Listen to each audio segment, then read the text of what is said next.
pessoal, bem-vindos a mais uma aula, mais um encontro aqui da disciplina de Geografia. Hoje um pouquinho diferente, estamos aqui na lousa, né? Tava sentindo um pouco de saudade de estar aqui falando com vocês diretamente. Bom, nós vamos começar hoje uma série de aulas relacionadas ao continente europeu, certo? E na aula de hoje, especificamente, nós vamos falar sobre aspectos naturais. Então, o módulo 6, que vocês vão acompanhar aí, esse módulo 6, ele está dividido em alguns aspectos naturais do continente europeu, certo? Hoje nós vamos tratar sobre o relevo do continente europeu e sobre a hidrografia, certo? Então, aguarde um minutinho que eu volto já já. O relevo europeu, ele tem 4 principais formas, né? Nós temos aí os planaltos, as planícies, as depressões e as montanhas, beleza? Vamos falar um pouquinho sobre os planaltos, né? Os planaltos, eles também são conhecidos como maciços antigos, aqui, ó. Então, por que maciços antigos? Porque os planaltos, eles são formas de relevo que foram originadas já há milhares, há milhões de anos, muito antigos. E esses planaltos, eles sofrem muito o processo de erosão por causa de agentes exógenos. Aí você pode estar se perguntando, se você talvez não lembra, né, o que são agentes exógenos de formação do relevo. São agentes externos, tá? Liga sempre, exógenos com externos. Que agentes são esses? São agentes como chuva, né, o calor do sol, o vento, a neve. Então essas são as formas que fazem com que o relevo se desgaste. Como a gente já deve compreender, os planaltos geralmente eles não têm uma altitude elevada. Eles possuem sim uma altitude um pouco maior do que as planícies, mas o seu relevo na maioria das vezes, aplainado por causa da ação desses agentes exógenos, beleza?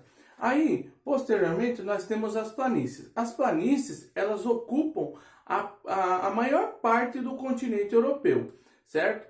E essas planícies, ali no leste e no centro europeu, elas sofrem influência direta da erosão desses planaltos, certo? Então, os sedimentos que saem desses planaltos geralmente se depositam nas planícies, fazendo com que essas planícies elas se tornem áreas muito boas para a agricultura e também para a instalação das indústrias, certo? Então, as planícies elas sofrem esse processo de sedimentação dos sedimentos que saem do planalto e estão ali localizadas em áreas onde há uma atividade industrial e agrícola muito grande, beleza?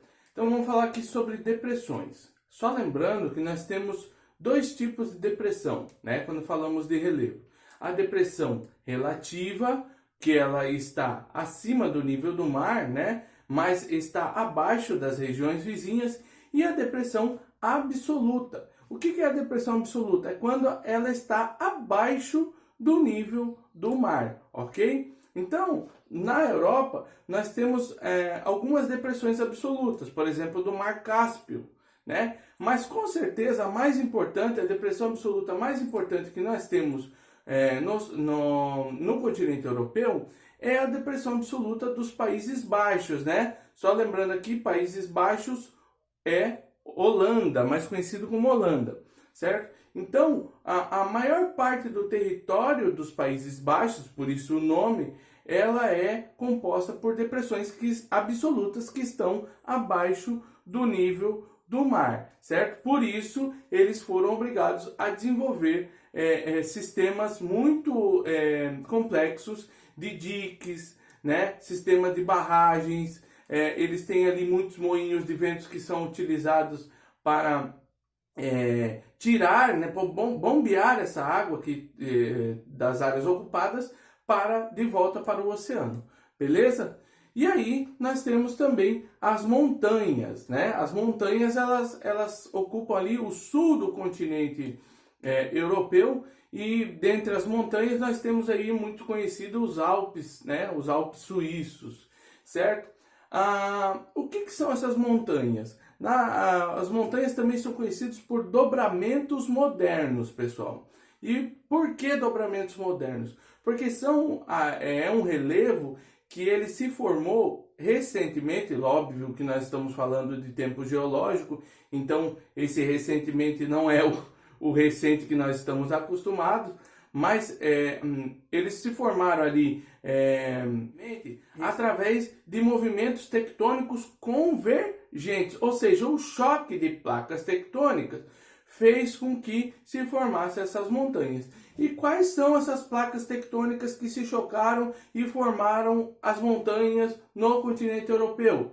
A placa euroasiática e a placa africana, pessoal. Beleza? Então, o movimento convergente dessas duas placas que se chocaram formaram as montanhas do continente europeu. Beleza? Então, pessoal, só relembrando um ponto aqui do relevo que eu esqueci de pontuar, as áreas, principalmente as áreas de planícies, elas vão ser as áreas mais povoadas justamente por causa da atividade industrial que eu falei e por causa da questão da agricultura, certo? Beleza? Então, fechamos. Agora vamos para a hidrografia, certo? A hidrografia, o estudo dos corpos d'água, né, dos rios. Então, como é a hidrografia do continente europeu? A hidrografia do continente europeu, ela apresenta rios menos extensos do que a gente está acostumado, por exemplo, no Brasil, né, no continente africano, e menos caudalosos, ou seja, o volume de água menor. No entanto, o continente europeu tem uma grande quantidade de rios, certo? A principal atividade, né, a principal utilidade dos rios no continente europeu são as hidrovias, ou seja, o transporte de passageiros e de cargas através desses rios. E qual é o rio, o principal rio, né, o rio mais importante do continente europeu? Guardem esse nome, é o rio Danúbio, tá? Com certeza absoluta, esse é o principal rio, é o rio mais importante do continente europeu. O rio Danúbio ele também é conhecido como rio transeuropeu, ele perpassa ali por uma série de países e é uma grande hidrovia, né? Uma linha aí de ligação entre vários países e transporte de carga e passageiros. Depois nós temos também o rio Reno, né? O rio Reno é um rio muito importante, por quê? Porque ele deságua no porto de Roterdã, que é o principal porto do continente europeu, certo? Nós temos também um afluente do rio Reno, que não é por ser afluente, ele é menos importante, é o rio Ruhr. Esse rio Ruhr, ele é responsável por perpassar, né, a região mais industrializada do continente europeu. Então, esse rio é muito importante para o transporte de insumos para as indústrias, certo? Mas eu não falei aqui do maior rio do continente europeu, que é o rio Volga, certo? O rio Volga ele é um rio que nasce lá na Rússia e ele é o maior rio em extensão do continente europeu. O rio Volga, durante o período de inverno, ele congela, certo? Então é um rio aí que é um rio bem extenso, o rio mais extenso do continente europeu, mas lembrando sempre que o rio mais importante do continente europeu é o rio Danúbio, beleza? Então essa questão da hidrografia do continente europeu é importante da gente compreender porque ela também foi um fator decisivo no povoamento desse continente, beleza? Vamos direcionar as atividades aí e já estaremos finalizando a aula. Então, pessoal, olha só, as tarefas complementares para vocês aí. Lembrando que as tarefas complementares devem ser feitas no plural, beleza, pessoal? Atividade 1 e 2 da página 186 e 187 e teste 1 e 2 da página 192. Beleza, pessoal? Espero que vocês tenham compreendido. E qualquer dúvida nós vamos nos falando, envie mensagem no ClassApp, tá? Não fiquem com dúvidas, não durmam com essa dúvida, beleza? Um grande abraço para vocês, espero que em breve nós possamos estar juntos e valeu!